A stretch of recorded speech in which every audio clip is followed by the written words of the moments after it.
Welcome back to Bang for Your Buck TCG.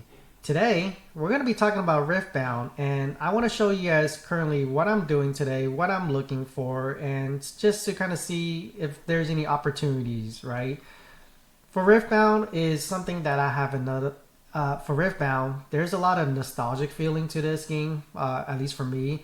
So I try to apply the same framework that I taught in demand, supply, and price entry just so that I could try to eliminate the emotion from this, right? So I'm looking at it with those framework in mind. So today I'll be talking to you about Riftbound. I want to first do some disclaimer. Just know that for me, my situation is very different from a lot of folks, right? My risk tolerance is different. My portfolio is different. I have some exposure to these already. So when I'm talking to you about this today, it's not me telling you like, hey, you should go buy this, right? I'm just really trying to make content and showing everyone what I'm currently doing today, not just telling you like, I think this is good buy, this isn't good buy. I'm really just showing what I'm buying. So keep in mind, I highly emphasize, if you want to be more safer, stick to sealed. Sealed products are more deflationary, right? They get cracked, they get open, over time. Time is going to do its thing, so you're more safer when it comes to sealed products. Slabs are more inflationary for the most part. You do have some price card where they're more like serialized card. They're pop 9 in general, or it could be pop 11 or 12 when it comes to different set. Like those aren't as inflationary because there's only 9 to ever exist, right? Or 12. And those I guess are different because they're more of the price card, but slabs in general, they're more inflationary. And with anything that's inflationary, you need demand to be increasing as well for the price to be stable. So just keep that in mind and kind of go from there. Riftbound, I mentioned it in some of my videos. I'm currently 20% in sealed and 80% in slabs for Riftbound. The reason why I chose this is because Riftbound, Riot, UVS, they already mentioned that they're going to cater to the players. They're going to print to demand, right? As a new TCG, they want cards to be readily available for players. They want to grow the player base, and that's fine. So understanding that, I have to expect that they're going to be printing for that 3-year window, ideally, right? So, I got to keep that framework, understand that when I'm buying seal. And the reason why I went so heavily in slabs is because with a TCG like Riftbound, the gem rate is very high, 80% or higher. It makes sense for me as a investor, collector to buy raw cards and grade it myself because the gem rate is high. If I don't, I feel like I'm kind of leaving money on the table. So that's kind of the route that I went with this. 20% in seal, 80% in slabs. So we'll kind of separate it into those two categories. I'll talk about the sealed side first and I'll kind of show you what I'm doing. So sealed, when it comes to Riftbound, when I'm looking at this, I really like just buying Origin set right now. Like Origins is the first set for Riftbound, and we know for a first set for any TCG, it tends to perform well. Like if the TCG is going to perform well, the first set of that TCG should perform well. And usually with those, like it defies a lot of logic when it comes to the first set. Their expected value doesn't need to make sense, right? It could be low, but the price could still be high. You could take One Piece, for example, right? Blue bottoms, white bottoms. The price for the booster box are very high, but the expected value, the card value itself inside the booster box is not high at all. So, I look at this right now, like everything is really just pointing to, Origins. Like you have a chance to get into a first set right now. Like I will definitely pour majority of my money into Origins right now. Of course, it's kind of situational as well. Like it depends on your entry point. If you guys are able to get very good entry for Spirit Forge, Unleash, Vendetta, if you could get it close to MSRP, those are good buys right now versus Origins at 250, 280, right? Because your downside risk is more capped because you're able to get it at a good entry. So Understanding that as well is really just dependent on your entry and what price you could get it for. But looking at today's pricing and everything, I'll still say Origins is probably the way that I will go. You could go exclusive items, right? Worlds Bundle is actually is almost the 1 year mark right now. Riot, I don't think they're gonna be reprinting these anymore. They're really just focused on things that cater to the players, booster boxes in general. So your Worlds bundles could be a safer option as well, and you could definitely look into that. Um, Another thing I want to talk to you guys about sealed is different product skills. So from Unleash forward, you really have booster boxes. You have something called your Vault bundle, and then you have your pre-riff events.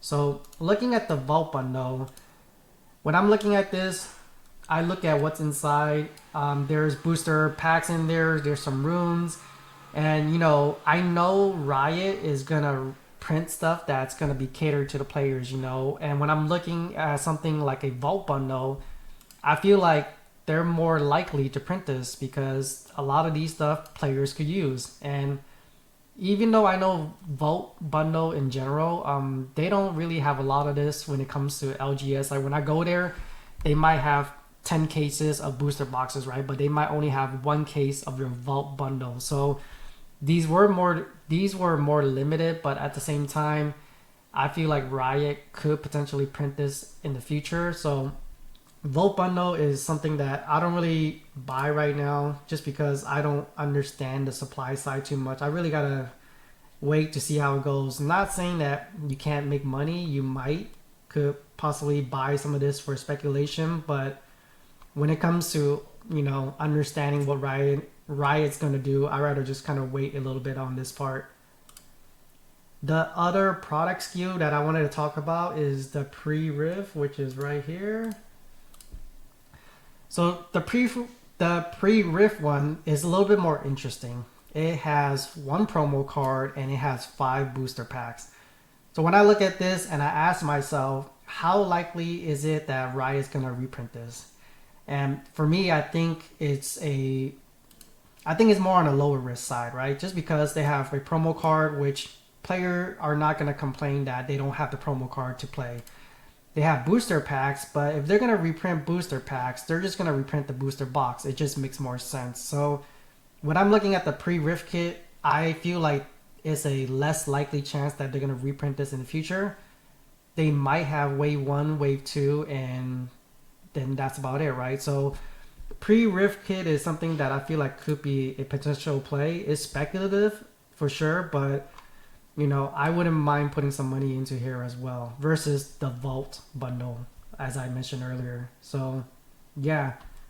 Let's see. I think that's about it for the sealed side. So, sealed side, when I'm looking at it, let's take a look at the tab. What did I put down? Yeah, so obviously you have quite a bit of stuff here that I'm keeping an eye out. With Riftbound, it ran up so much in July that it's kind of hard for me to be like, hey, buy Arcane set for 520, right? When it was only $200 last month. A lot of these I have exposure to it already, so I'm kind of just watching a lot of it. Worlds bundle, like I mentioned, is more safe. They're less likely to print it.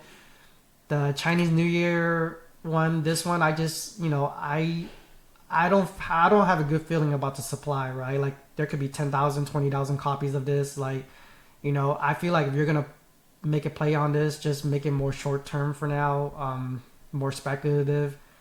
The Secret Garden box is interesting. This one, I think, was this one right here.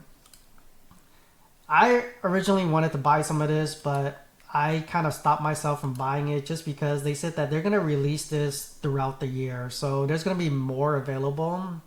And with me, I like to just grade things more. So like I'll probably will look for the card itself and just more for a grading play. As far as keeping it sealed, I might buy a few just to kind of keep it sealed for my collection. But if I'm going to invest more heavily, I'll go more to the route of buying it raw and grading it myself.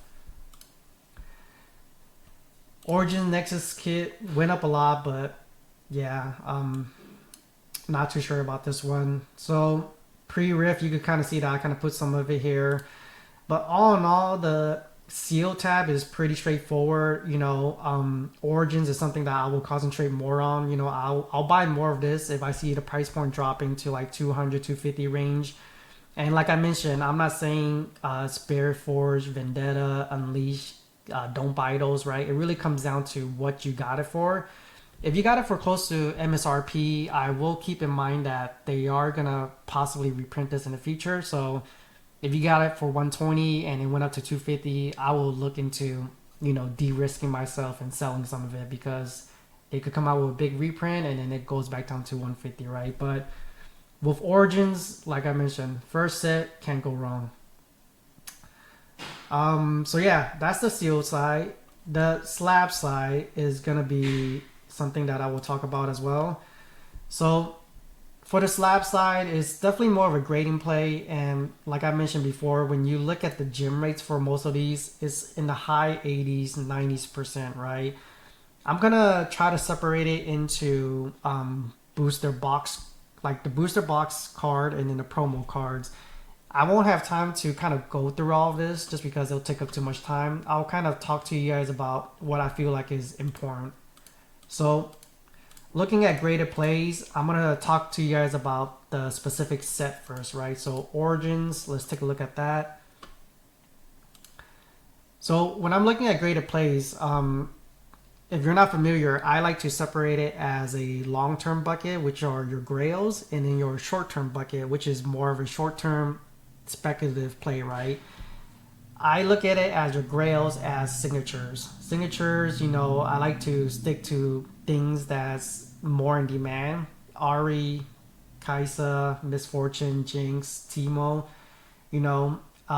your short-term bucket or stuff like your overnumber, right? Your overnumber card or your alternative art. You could buy these, grade it, flip it for a profit, and rotate those profit into signatures. So that's kind of the rotation and the cycle that I like to do.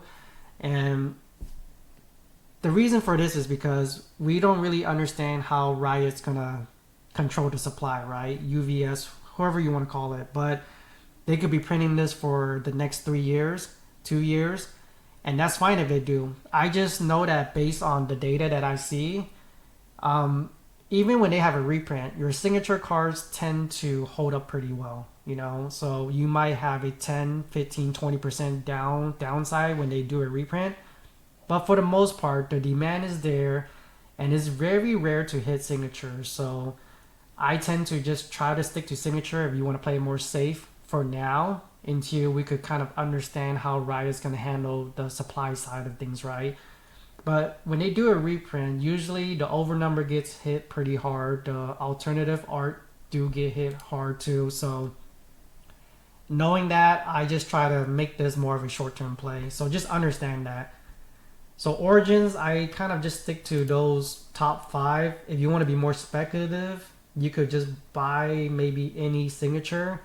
Because I'm not saying that Volibear or Seth isn't popular, right? You're going to find someone that's going to love those cards. It's just for me, if I'm able to, I try to stick to the more demand side of things, which are the top 5 that I mentioned. So that's the Origins.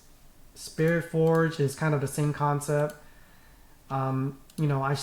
I stick to the top cards here, which is Ari, Aurelia, Vayne, Timo. Of course, it's the one that's more expensive, right? So, yeah, when I'm looking at the slab side, that's kind of what I'm showing here. Everything is more signature. I buy the overnumber for speculation, right? And then I grade those, I flip those profits, and then I switch it over to signature cards. That's kind of the rotation that I'm doing right now. So. But if I'm able to find signature cards for 80, 90%, for the most part, I do buy them as well. So that's why for all this, you can see that I put that I'm buying everything if it's a clean copy for 80, 90%. And then some of these stuff is good to be mindful of. Like if a raw card costs 6,500, but a PSA 10 costs 9,500, I'll be more lenient on buying the PSA 10 one, just because I feel like it's not worth the risk to buy a card for 6,000, not knowing if it's in good condition or not, or if there's a scratch or one whitening, right? Because near mint copy does not mean that it's a gradable copy, and then I have to rely on PSA to agree with me. So yeah, when I see a discrepancy like this, if I'm able to afford it, I will probably go with some of the PSA 10s instead of just a raw one. So something to keep in mind. Um, but yeah, that's gonna be the seal side when it comes to the actual set. So I stick to signatures for that part. Now, the next side, the next section here is all promo stuff. And before I start with this, if you're not familiar with this Discord, Casino Dojo, he gives really good content and giving you a list of everything. Like I learned a lot from his Discord, honestly. I'll leave a link somewhere for you guys to join too. But I join here. I go to English promos. He has Chinese promos as well. I tend to stick to majority English, and it shows you everything. You know, Ari from the beginning. You can see that he posted 9/9/2025. Everything to whatever's current, right? So it shows you everything. So join his Discord and kind of, you know, be familiar with the promo side of things. Like when it comes to grading, I like promo cards a lot more than some of your booster box stuff, depending on which card and of course the story behind it, right? But promos are usually more limited. Sometimes they release it per an event. Sometimes they release it for only a certain time, right? But I kind of look at promo cards, you know, and seeing that if the demand is there, the supply sometimes is more limited, I guess. So yeah, when I'm really looking at this, there's a lot to go over. I'm gonna try my best to kind of explain the important ones. So right now, I feel like RE launch exclusive. Where's that one at? Let me take a look here. That one is promotional card. So the RE launch exclusive, I'm still heavily invested in this today. I think I'm going to keep buying it for whenever I find out it's a good deal. This is, you know, it's RE. It checks all the boxes, right? It's one of the top chase, you know, RE. It has a launch stamp promo. The only thing that could deter someone from buying this is, you know, they could say, oh, it's, you know, there's a lot of supply, right? There's 700 copies. 700 copies for a TCG that's been out for 8 months, it is considered high. But I don't know, I still feel like, you know, there's just a lot to this. And when I look at this from the recent run-up for July, I feel like it's still good value, you know, is what I'm trying to say. So out of all this, I'm still heavily buying into RE launch exclusive if I could find some deals. You can see the gem rate is low too, you know. I think I bought a few to try to grade it myself, and yeah, my gem rate for this is like 50-60%. What else am I looking at? The buff fist pump promo, this is interesting. I don't know why this one's running up a lot, but I think it's been running up a lot recently, the past week or so. $200 for some raw copies.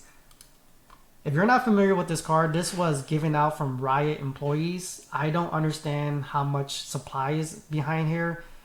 I bought a lot of this back then just because I feel like the artwork is iconic. You know, it's kind of like an OG look to it. You have Yasuo and a few others.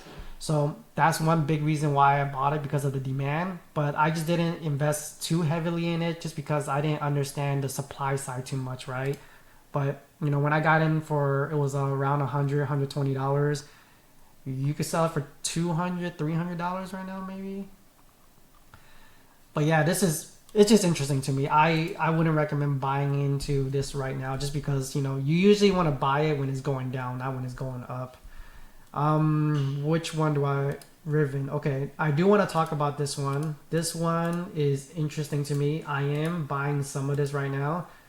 So this Riven was given out at Gen Con. I think is only exclusive for that event. I'm not too sure, but I felt like it was, so that's why I started buying a little bit of this. You know, it's around 120 right now. You can see the supply. You know, I'm sure as price goes up to 200, 175, more people's gonna list it. But I bought a little bit just to kind of speculate in case that this was only a one-time release thing, that we get this promo right here. So I think that's why I highlighted this green as well. Okay, and what else do I want to talk about? Pre-riff stamp cards, right? So these pre-riff ones are interesting because they're affordable. And earlier I talked about how I like the pre-riff seal products, and these promo comes from that. So I think the two main ones I think was Ash and Riven. Which one was it? It was Organized Play. Oh man, what's going on? Organized Play right here, and then that's probably like page 4. I think a lot of these kind of ran up a little bit. I think Ash, when I was buying it, was like $1-2 range. Now it's like $6 maybe. Oh, $3, not bad. So 9 here, yeah, like $5 to $6. You know, I like the stamp. Ash to me is an OG legend, right? Like it's iconic, you know, back in the days. And yeah, like I like Ash in general for sure. So these, and it's more affordable for a lot of people, you know, like it's under $25, so a lot more people could buy this to speculate and things like that. So the pre-riff one is interesting, kind of to keep an eye out on it. And what else do I want to talk about for the slabs? Regional qualifier promos. I try to see if I could. I haven't bought much of this, but if I could find top 8, top 128 or something, I might buy a few of it. It just really depends on the price point. Like when they're telling me that a top 8, I think there was a top 8. Let's see. It was Poppy that just popped up. Organized Play, single cards. I'm sorry, I should have prepped this in advance. There was a Poppy that I kind of saw here that popped up recently. I wanted to just show you guys the picture. Yeah, right here. So these are given out. Well, Poppy is a little different. From what I heard, this was supposed to be top 8 only, but they started giving it out for people that's top 64. So for Poppy, knowing that, I might not really buy too much of this one. It really just comes down to the price point. And when I look at this, what was it? 1,000? Yeah, I wouldn't buy it for 1,100, especially if it's for top 64, right? It's not just top 8 for this one. But it's interesting. I kind of just highlighted this so just so that you guys could see there's a lot of different routes you could go with promo cards. Like every day they're releasing, you know, 1 or 2, right? So it's really got to be in tune with the market just to kind of see what's going on.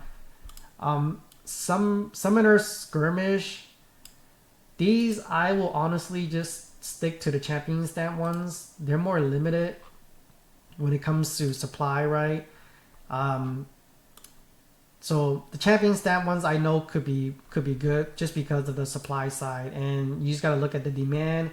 I like the legends in it. You know, you got the Rengar, the Guardian Angel, like anything that's gear, Edge of Night. I don't know. I just don't like gears too much. I like more of the legends stuff. So I try to just stick to these 2 for now. What else could you look into? So the Arcane set, if you're not familiar, Arcane set has a very high gem rate when it comes to PSA 10s. I think it's like 90-95%. So if you're new to grading and you want to own a Arcane set that's graded, don't buy it for $1,700. Buy a sealed copy for $550 or whatever the market price is. Open it. It comes pre-sleeve already, so you just gotta open it, put it into a Card Saver 1, and just send it off to grading. You have a 95% chance that it's gonna grade a PSA 10. So I will say that's probably a better route than just to buying it for $1,800 on the market. Arcane set, Mystery Garden. I think just watching it, just because with this I will want to buy the raw cards instead. And then the last thing that I will want to talk about here is the Chinese New Year Aurelia bundle. This one, I saw that there was some opportunity somewhere over here. Okay, so I saw that a few CGC pristine was ending for around 250, 275 range, right? So this is something to kind of keep an eye on, because I think the bundle itself costs for 250, 275, but if you could get a pristine 10 for around the same price, me personally, I will buy the pristine 10 just because these, I think if you grade with, even if you open it packed fresh, BGS, you're probably going to get a 9.5. PSA 10, you might get a PSA 10, 80% chance of it being a PSA 10, right? But, you're getting a CGC Pristine 10 already. Most of the time, if you were to crack this and submit it to PSA, you're most likely going to get a 10 from my experience. So this is a good opportunity to kind of keep an eye on. If you could get it for under 300, I will say this is a pretty good buy right now as well. So yeah, that kind of sums it up, quickly. I couldn't really spend too much time going over everything. This Excel sheet, I'm gonna leave a link if you guys wanted to follow along. And anytime there's opportunity that arises, or if I'm doing any changes, or if I'm gonna sell out of a position or something, I'll try to, add on to here. This is something that I'm gonna try out. I'm gonna see how it goes, and you guys leave me some comments, questions, anything that you want, and then maybe I could answer it or see what kind of content I can make in the future. But this is something that I'm gonna do if I see like there's any major changes that I'm seeing in the market, and then I'll update this. But yeah, I think that's gonna be it for today. Nice quick video for Riftbound TCG. This is currently what I'm doing in the market, and I'll see you in the next one.